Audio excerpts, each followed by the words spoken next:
What is up, FloTrack? Johnny Pace here with Steve Finley of Bandit Running. Steve, thanks for having us, man. Thanks for stopping by. Yeah. Glad you guys could make it. You're always a highlight. I always love seeing what you guys are up to. Yeah. You never disappoint. I mean, every time a big event comes around, I refresh my page and Bandit's doing something. Yeah, sorry about that. Raising the bar. Can you chill? Yeah. Chill out. No. Stop raising the bar, man. You've been there from the beginning. Yeah. Can you talk about what you guys are all about? That kind of ethos of kind of being a new player, but they just continue to make everybody else try to play catch up. Oh no, we're new, but like we've been around. A lot of us have been around the industry or been around the sport for a long time, and so putting together a brand 4 years ago now, almost exactly. Right. And you've been around since the beginning. It's like we wanted to do something that was disruptive, or what we thought was disruptive. We live and work and run in the running community in New York, and it's all about how are we serving that customer, that runner, and all the things that they're dealing with on a regular basis. And it's a well-traveled city, so we're always going all over the world, and so it's been able to build these communities. Our mission is Evolve Running, which is kitschy, but it's like it's how are we challenging traditional kind of approaches to marathon weekends, to creative, to all these different things. Running's mostly been focused around what's going on in Boston, what's going on in Portland for a while. Yeah. And you're seeing mix-ups with Zurich, with On, and different perspectives coming in. And with New York, we thought it would be really special to really just bring our New York creative community, bring our New York arts and hospitality community, and it's bring them in together. They're all runners, of course. Bartenders, creative directors, everybody's running all the time in New York. And so being able to actually tap into that group out our back door, and also the creative assets that are there, has allowed us to really challenge, I think, maybe a more traditional approach.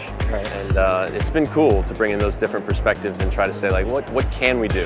How can we do it? Where are we putting money? All that stuff. And even things like this with TRE, it's an amazing industry that's been growing and growing and growing with the momentum. But there's still a lot left to do and a lot more to experience, especially as running's experienced that boom in the last 5 years. I mean, I think the birth of Bandit and the birth of this new running boom kind of coincided perfectly. Yeah. I mean, we're lucky. I think when we saw, Tim West, our founder, he's a Division I soccer player, but he's run the New York City Marathon, I think 4 times now, and he started back in the day and grew up in a running family. But, we just had that experience of what are we not seeing in the market? And we saw it in our club in New York and Brooklyn, and then bringing it to life through product was cool, and just enjoying that journey. To me, it's the little stuff. I mean, I've had the privilege of training with Bandit gear for years now. Thanks, man. Because being from New York and knowing all you into guys. it. And just it's it's the little things that become the big things. Like something like the tights, all the pockets, being able to actually hold everything you need. Right. Can you talk about kind of the obsession that your team goes into thinking about the pieces that you're designing? Yeah, absolutely. I mean, I think we do something called community design sessions. So we bring in 20 men, 20 women each quarter, and we say, hey, come into the office, we'll buy you pizza, get you some beer, whatever it is, sit down in a room and say, all right, you got people from a Bandit marketing team, Bandit product team. We ask them a ton of questions. We just say what are you seeing? What do you like? What are you excited about? What apparel has been the best you've ever run in? And then we deconstruct that from that side. And then we also go on the marketing side and say what do you want to experience as a runner? What are you excited about? Obviously, we all know the race schedule, but it's really getting down to what are the moments that you remember from the past year or your career? And how do we examine what that was and why it's so memorable, and just have that honest conversation about people's perspective, their point of view, their background. And that's been a huge resource, because you can't sit in the room with your staff and just say oh, we're all going to land on all the best ideas. It really is a community initiative, and so that community design process has allowed us to examine, re-examine, challenge ourselves, and also deliver for our core people, the ones that knock on the door when they're mad at us. They know where our office is in New York, and so they come over and say what's up, but they also come over and say, what are you guys doing? Which is fun. That's interesting. You touched on the experience of it, and I feel I really can't recommend enough. People go kind of look back at some of these things.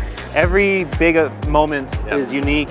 It's a work of art, is what I would call it. It's completely in its own thing each time. I mean, most recently in Chicago, actually New York City, you guys had this Run City. It was the most. Run City camp. It felt like coming to a running theme park. The level of detail and that in and of itself, and Chicago Marathon, and every event prior to that, it's it's spectacular, and I think it's just really raised the bar of what even a brand should be and can do. Yeah, no, we get really excited about those campaigns because I think for us, we want to make it's retail at some level. It's commemorative retail, but it's also like experiences. And these people have trained for years sometimes, definitely months, to be at these races. How are we making sure that they not only can experience the city in a different way, but in that moment in a different way? And so we looked at like Universal Studios or Disney World, and Tim comes in and he's like, look at this ride or whatever it is, and we say, how do we bring this to life in a way? And our budgets are getting a little bit better, so we're able to do a little bit more, especially going back a couple years. But it's always a thematic thing, and sometimes again it's a little kitschy, but it's like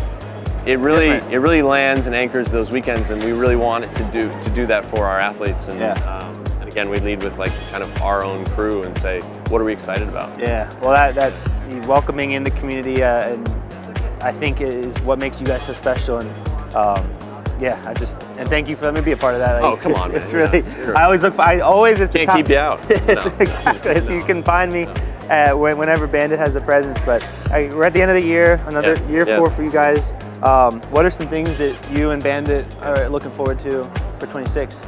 Yeah, I mean, we're, every year it's kind of, we look at our goals and say, well, this is crazy, but, we've been building on a couple things. Bandit Grand Prix coming in May again, we locked in our contract for that. It's gonna be second year. I think with all of these types of brand marketing initiatives, consistency over time, building trust, continuing to show up, that's gonna be a huge moment for us. We're really excited to, again, deliver an amazing hospitality first experience for our runners in New York, give them a completely different view of the city than they ever get the rest of the year. Second one is just before we move on, tell me real quick, just for the people who aren't familiar, the general premise of the Grand Prix. Bandit Grand Prix, it's a qualifier and final race format. So you come in, you run a 5K in the morning, you get a couple hours off, and then you run, if you qualify, you run a final in the afternoon. And we have 2 different finals. We have a super final and a B final. Okay. So it allows for, obviously the top runners to compete, but it's this other thing where we're actually taking from the middle of the pack, cutting it in half, cutting half the deck, and saying, all right, you guys get to race your lights out for money and for prizes. This group, they never would have had a chance to run and break the tape at a major race, and it's really cool to see that energy that you see at the end of a major marathon. You actually get to see that when people are competing at any level. And so it's all relative to kind of who's in the race and what they're trying to accomplish and what their goals are, and we're trying to create more moments for people to like really race and compete and make memories. And then we have a full festival in the Navy Yard around the race. It's a 1,000-meter loop course. DJ afterwards ends up being really fun, and we're just trying to really deliver. It's like, it's so much more than just a race, it sounds like. Yeah, it's a moment, and I think we look to like inspiration from New York Roadrunners and some of these other great races we've seen over the years, like the Red Hook Crid and some of the even OSR stuff, and like that experience can be really impactful, can have a great resonance to it, and we try to deliver that and put the athletes first and enjoy the day. Make sure we find our way out there this year. No, I hope so. It's in March? May 30th. Yeah. Sweet. And then other than that, our unsponsored project, we started this a couple years ago, but essentially provide kits and sponsorship for athletes who are not sponsored for the U.S. Championships. We're going to be doing that. It's 3rd year. We got some updates to that structurally, which we're really excited about. I think we serviced 75 athletes through that program last year. We had 4 people make the world team.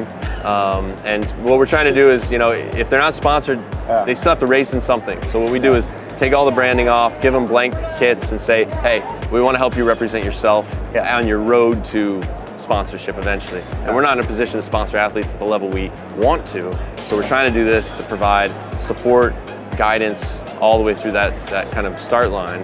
And I think we've seen 8 of our athletes in the Unsponsored Project go on to have pro contracts now. That's got to be rewarding for you guys. It's really fun because you meet these people, and they're great people. You meet their families, you meet their coach, and you end up saying, wow, these are like super unique individuals, and they've never had their story told. They're kind of judged on their performances, and we're able to put them into a photo shoot or a video and tell their story, and then help them on race day by just supporting them and celebrating them afterwards. We've had some good times in Eugene with some amazing athletes over there. Yeah, man, there's some great stories out of that. I love that you guys are keeping that going. No, it's going to be a good one. And then finally, just kind of doubling down on not only our pop-ups at the major marathons, but our relationship with ASICS is continuing to go. So we're working on some things. Good company. Great company, great company. It is, honestly, we're really excited about the next kind of version of what we're doing with them. I mean, you sent a shoe to space. Yes, so yeah. I don't know where we go from here. Yeah, I wasn't sure about that one, but it made it up there. And so I don't know where we're gonna go. Maybe we'll go underground. I don't know. Yeah. You know? I love it. But no, it'll be fun, and those guys are terrific. Well, continue to do what you guys are doing. Thank you for the love that you guys put into the sport. Of course, Always good. Always good. Happy to be here, and I couldn't be more thankful to spend this time at the end of the year with all the small businesses that come to TRE, all the brands, all of our friends, and it's just great. We dragged half of our staff down just to enjoy it, and it's cool. But appreciate you, Steve. Thanks, Thank you, man. brother. Good to see you, dude. Thank you. Yeah, always.